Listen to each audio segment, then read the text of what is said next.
Hey guys, welcome to another video. Today I'm going to be talking about something that I see a lot in my own YouTube comments, but of course I've not wanted to make it seem like too self-indulging after just uploading a video about myself the other day. So I've clickbaited it and make it about JonSandman because I know he gets the exact same comments and a lot of you will already know where this is going. But the type of comment I'm talking about in this video, and I'm going to be discussing a little bit, is the comment that might sound like, how is this guy so, or this guy is so bad, how is he so high rank? Or, wow, such bad mechanics, this guy must have been boosted. Things like this. So this is a sort of comment that a lot of content creators in Rocket League get, and other games I'm sure, but Rocket League's really the only one that I've looked at YouTube comments for. And is there any truth to this? Do content creators get boosted by their higher rated friends? Is there something to that, or is it just complete nonsense? I'm going to talk about some of the things that I think are relevant to this discussion in this video. In the background, that's just my own gameplay from earlier. I decided to play some games. I was just outside of Champ 3 when I started this, so that's just going to be my gameplay in the background from earlier, right before I recorded this.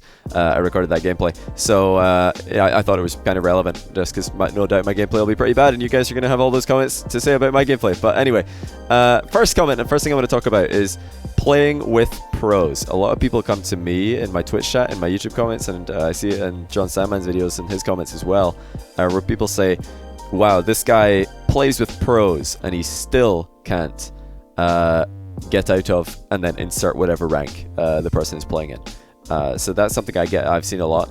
And a couple of things to say about that. I can't speak for JonSandman on this, but for me, I've hardly played any games with pro players, however you want to define that, this season. Very, very few. And the few that I have played have not been good sessions. They've been down rank sessions. And the reason for that is because if you're playing with somebody significantly higher rated than you in this current ranking system, you don't get many points for winning, and you do lose a lot of points for losing. However, the matchups are close. The matchmaking is great. You're going to get given a team. Let's say that you're 1200 rating and your teammate is 1600 rating. You're probably going to get given two 1400 opponents, which on the matchmaking system is a perfectly close game, and it will feel close most of the time. It'll be a close series back and forth. But the actual points distribution imagines that both of your team are the higher rated person. So it'll when it's doing the calculation for the points at the end of the match, it it assumes that, okay, both of your team, even though you were actually spread out, okay, we're going to calculate it as if you were both the higher rated player. So you don't get many points for winning. Simple as that. You need to win like 75 or 80% of your games just to climb a little bit, just to climb slowly. And then bam, if you go 50-50 win-loss, you're going to plummet. So that is just not true anymore. Maybe it used to be true back in the day in older ranking systems, but the current ranking system is almost impossible to get boosted by someone who's in your party and much higher rated than you. Very, very difficult. And if somebody can climb doing that, kudos to them, because the system is actively trying to stop that from happening. So absolutely no sense to that statement whatsoever. Another thing that I see come up quite a lot, and I mentioned this earlier, is his mechanics are so bad. How is he this rank with such bad mechanics? And the thing I want to talk about with mechanics is something I've talked about on my channel before, but I'll say it again, and that is that there's more to mechanics than ceiling shots, air dribbles, rebounds, fancy plays, all these things that get people excited and make people really respect someone as a player, and rightfully so. They kind of take the spotlight for mechanics. Everybody thinks, oh yeah, that's mechanical skill, fancy stuff, crazy plays.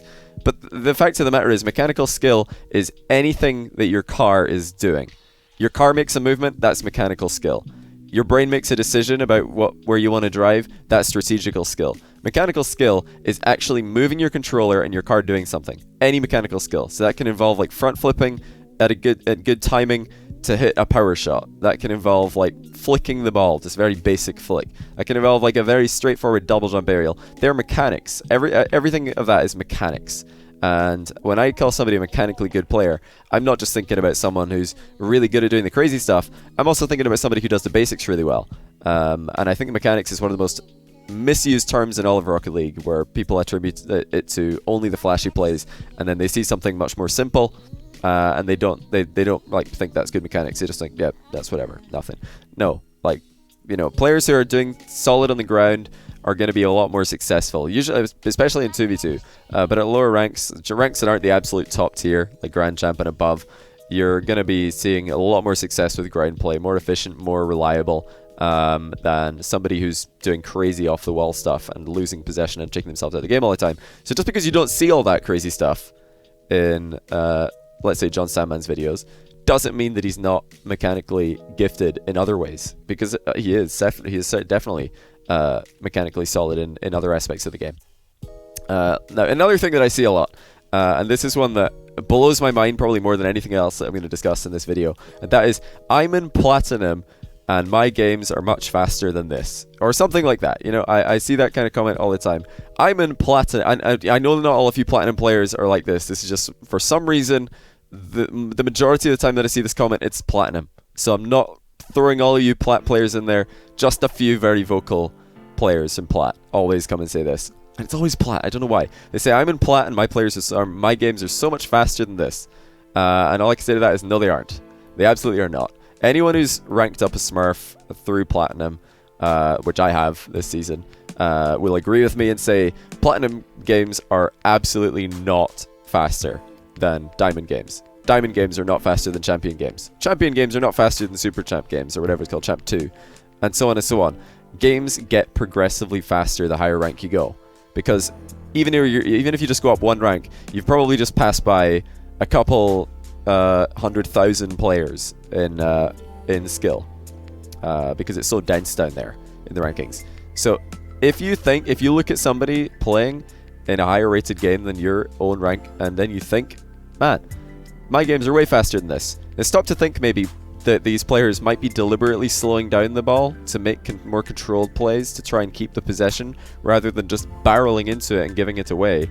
Because that is definitely something that I see in the lower ratings, is players with no control whatsoever. And I talked about this in my tips for ranking up video, that at that sort of rank where you're going Plat to Diamond, you want to learn how to control the ball and keep it on your side. Just because you see somebody slowing down the game deliberately, instead of just barreling into the ball as fast as they can and getting it away from their goal as fast as they can, it doesn't mean that they're slower. It doesn't mean the game is slower. That person's just making a controlled move. No doubt, if it came down to it, they would beat you to the ball most of the time. They're higher rated than you, they're going to beat you to the ball most of the time. That's just a fact. And I know anyone who has ranked up through Plat will agree. It's incredible how different the speed of the game is. So if you're in that mindset, then yeah, you probably want to change it up. Probably want to save some of your replays and watch your own games, and then you'll really see how slow you really are. And like I said before, that's not all Plat players, just a few. I know that you're not all in that category at all. One other thing I want to mention is that defensive errors in Rocket League are usually much more noticeable and much more memorable than offensive errors. With the exception being open net misses. So open net misses are pretty memorable, but besides that, and they are pretty rare, except in my games, because I can't score them, defensive errors are a lot more noticeable. And one thing you want to watch out for is if the player that you're watching and you don't understand how they're the rating they are, if they're playing a bit more defensive than their teammate, they're going to look worse. When the other team score, they're the one who's going to look bad. But if you look a little more closely, you might see, oh hey, actually this guy's teammate just completely deserted him. He just flopped off the wall, did nothing, and now the guy I'm watching is in a 2v1, or in a 1v2 I guess, and he's probably getting scored on. And yeah, he might get flicked and you might think, wow, he just got outplayed. Bad player. But no, it might actually be the other player's fault for isolating the player that you're watching. You've got to pay attention to more than just the player that you're watching, but look for what's happening around, and you might see, oh yeah, he just got isolated. That's not really his fault if he gets dribbled here or gets demoed and taken out of the game, or gets outplayed, because players who just take themselves out of the game by being consistently over aggressive, although they don't look like they're making as many mistakes, you might think, oh, look at that guy, he's being aggressive, he's being fast. Wow, good try with the off the ceiling dunk. I'm sure that's working most of the time. And then you see, like let's say our JonSandman in defense just waiting at the back, and he gets dribbled, and you think, wow, he did nothing there. Actually, it's his teammate's fault, because his teammate took himself out of the game for free, and that's something you should never do in 2v2 or 3v3 or any time in Rocket League. One other thing I want to mention is that playing while talking or recording is harder than just playing. And that's why I didn't actually record this audio while I was playing these games, because I knew I would play worse. Even the fact that I was recording those games, I was so nervous. I'm pretty sure I missed an open net at some point. I can't remember when, but I'm pretty sure I missed an open net because I knew I was recording, and I was like, oh no, what if I record an open net miss? There it is. It's gonna happen. And if you don't believe me, go record your next 3 ranked games and upload them. I guarantee most of you who try it will delete the video and then try it again about 4 or 5 times. You're never going to be happy with what you do because you're going to be more nervous. And I'm not used to recording. I'm used to live streaming. Recording is something quite new to me, recording gameplay still. I'm not that used to it. So when I record, it's just as hard, if not harder, than live streaming for me. And of course, everybody who watches my live stream, you know how easily I get distracted. I look at my chat, oh, I look back, I'm getting scored on. I look at my chat, whoops, I drove past the boost. Little things like that can make a big difference. And of course, live streamers and YouTubers who are trying to make their games as entertaining and as interesting as possible are going to get distracted, and they're going to play worse, especially just talking. Even if you're fully focused with your eyes on your gameplay, if you're trying to talk while playing, you're going to have deteriorated gameplay, because your brain has to do 2 things at once. It's got to talk and it's got to play. So of course you're going to play worse, and you should maybe wait to judge someone when you actually play against or with them yourself, rather than seeing them in a video and then making a judgment, especially if they're talking while playing. One other thing. Sorry, this is a whole video of one other thing, but yeah, I've got 3 other points that I want to talk about. Number 1 is what benefit would there be for someone like JonSandman to get a friend of his to boost his account? That would be so stupid for him to do, and he would never do that. Like, massive risk. What if he got discovered? Like, he could get banned. Like, that would be pretty bad if his account just got banned for boosting. Like, what would the benefit even be of boosting his account? He would just go and lose the next games that he plays and be right back down, and then he'd have a rank reward that's way higher than his actual rank, and people would get suspicious, and then of course the allegations would just make people would stop being fans. Then my point is, no, he wouldn't actually do that. Come on, like, who would do that? Like, I can't obviously speak for every content creator. Maybe some content creators would, but anybody who really cares about the integrity of the ranked leaderboard and anyone who's honest is not going to get boosted. Let's be honest. So I think we could already scratch this whole discussion at that. Of course, I'm not going to. I'm going to talk about some other stuff as well because it's interesting. But yeah, I think it's just ridiculous when I see allegations of boosting. Even like boosting to Champ 2. Why would you even boost to Champ 2? What's the big deal? Like, oh, nice. Now that I'm Champ 2, I'm gonna just stop here. Thanks for the boost. Great stuff. Excellent.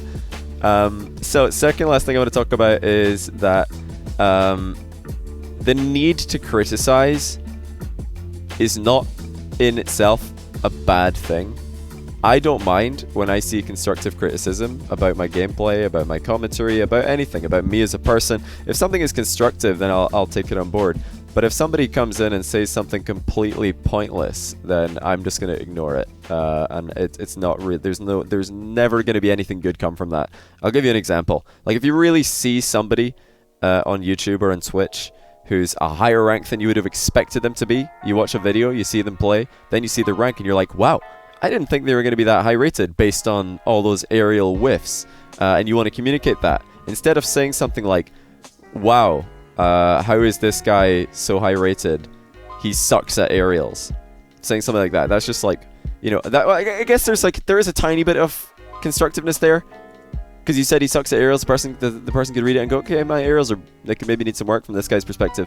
But you could go better. You could say something like, oh, I totally didn't expect this guy to be champ based on the gameplay. And then to say, maybe it was just a bad day, or maybe the other aspects of his game are able to compensate for and then you can mention the thing that you saw going bad. I definitely do not mind when people come and give me advice, say, oh yeah, you should work on this. A lot of the time it's confirmation of what I already know. People will come and say, oh yeah, you should work on your rebounds because you missed a couple of rebounds there. I'll be like, yep, you're right. Maybe I will. But if you come in and say something like, yeah, you suck. My games in Plat are way better than this champ whatever gameplay, then I'm just going to be like, no, they're not. And the last thing I want to mention is ranked is not broken. Like, people who are in Champion Plus games, they didn't just get, or Champion Plus rank, they didn't just get there at the start of the season because they played early and got placed up there and then get stuck because they're against other people who did the same thing, that's not, that wouldn't work. If somebody got champ early in the season and they didn't deserve to be there, if they were losing most of their games, they would drop down in ranks. And this idea that there's a whole bunch of grand champs stuck in platinum because they're all playing against other grand champs who are stuck in platinum, that's outrageous. If you believe that theory, if you believe that platinum, again, I'm saying platinum, I'm sorry all you amazing platinum, like lovely platinum players, I always see comments from players in plat, so I'm going to use it as an example. But like I was saying, if you think that everybody in platinum deserves to be in champion and everybody in champion deserves to be in platinum, and that's how your platinum rank, or that's how you're going to justify your platinum rank and not feel bad about, let's say, JonSandman being champ 1 or 2, just even though you want to be better than him, then that's just outrageous. You would have to think, like, everybody in that rank bracket would have to deserve to be higher. It would have to be so outrageously flipped over, which is impossible. And even then, you get plat players in your champ games sometimes. You get champ players in your plat games, and you probably, if you see a rogue champ player who's at a 5-minute queue and then he's ended up in your plat game, he's probably just crushed it, and you've then, instead of saying, oh man, maybe the rank system isn't broken after all, you're probably going to be like, wow, this rank system sucks, how is that guy in my game? People will always find a way to blame the system for their own shortcomings, but all I can say is that the system is not broken at all. The rank that people have, unless they were boosted, which of course the people I'm making this video about were not. Come on, they weren't. They're smarter than that. But unless someone's boosted, they deserve their rank. And if you've seen them play bad in one game, that doesn't define that player. I sometimes do this on my own stream. I just like to get overly emotional about my games because it makes it more interesting for the viewer, rather than saying that I don't care about this game and blah, doesn't matter, let's just ignore it. I want to, pretend that it's life or death, because then it makes it more entertaining for the viewer. And I'd encourage any other people wanting to get into streaming to do that. Like, make the viewer, to help the viewers get invested in your game by making things, emotional. Like, don't overreact, but react to things that happen, instead of just doing the thing that's so common and for some reason popular in Rocket League, which is like the no reaction. That, wow, I scored a good goal, let me just chill, show everybody how cool I am. Yeah, you guys think that goal's good? I don't even care. Like, that's the reaction I see from so many Rocket League streams, and it's so boring. Instead of just trying to hold in that emotion, just just make it fun. And of course I brought that up to say, of course, I do that in my games. So I think that sometimes makes people think that I'm being overly critical. Maybe I am. I am trying to be a little bit more positive in my commentaries. My keyboard really needs to be cleaned. Oh dear. But anyway, what I'm saying is that what was I saying? Oh yeah, the ranked games system being broken. It isn't broken. It works just fine. And if you see somebody playing bad one game, that doesn't define them. And if you come to my stream and I'm like, totally, you're my teammate, and you come to my stream and you watch the video of us playing together and you had a terrible game, and I'm like getting super mad, don't worry about it. I don't hate you. I've already forgotten about it the second the game's over. It's totally fine. That's what I was trying to get to. But yeah, this game that's currently ongoing behind me, I'm not gonna. I'm pretty much done talking with about all the stuff I wanted to talk about. But I'll leave it on with some music for the rest of or my editor will leave it on with some music. So if anybody does want to see how this one concludes, then you can. I'm gonna try to push through to Grand Champ, probably off stream because it's just easier. There's only like 2 or 3 days. I don't really know. I'm not really that fast. I'll play a few games, and if I'm playing well, I'll grind a little bit. If I'm not, I'll just like give up. Because really, at the end of the day, like I said, what's the point of getting Grand Champ? Like, big deal. I'm just gonna get accusations of boost. Like, hey, people even thought I got boosted at season 3. Season 3 Grand Champ, the easiest thing to ever get. People are like, yeah, Johnny, you definitely got boosted to that, and I'm like, what? A, what's the point? B, it was easy. So I don't know what people want to see. But yeah, hopefully that's been somewhat of an interesting discussion. I've wanted to talk about this for a while, just because although I've made comments here and there in videos and live streams, I've never made a video about it. And the TLDW is, no, you're not better than someone who's ranked higher than you. The ranking system is not like a definition of skill. It is skill and it's a combination of skill and time. And if somebody's higher rated than you, then their combination of skill and time that they've put into this season is better than your combination of skill and time. Maybe you just need to put in more time. Maybe you need to put in more effective time. Like what you don't need to do is try to, you know, go and be toxic and try and bring someone else down, especially someone who's really positive like John, which is I hate seeing it, because although I'm sure he's very good at deflecting all those comments, they add up, you know, like they're gonna pile up, and eventually maybe he'll just feel not motivated. One day he'll wake up and not want to make a video because he's like, I could do gameplay, but people don't want to see it. Then that's just gonna be bad. So if you do like seeing the gameplay, then definitely go and, you know, be complimentary, because of course the negativity usually gets more of a microphone, like more attention than it deserves, and it gets more people interested. Like more people are going to come and be negative than the percentage of people who are actually feeling a positive response from a video, but they don't type something about it. So yeah, that's all I'm going to say about that. Big thanks to all of you for watching. Like I said, if I do get any interesting climbing going towards Grand Champ, I'll probably upload it. If not, then yeah, we'll be just streaming or making more of the usual videos. So either way, I'll see you tomorrow. And yeah, enjoy the rest of the gameplay. However much there is left, I'll leave you to it.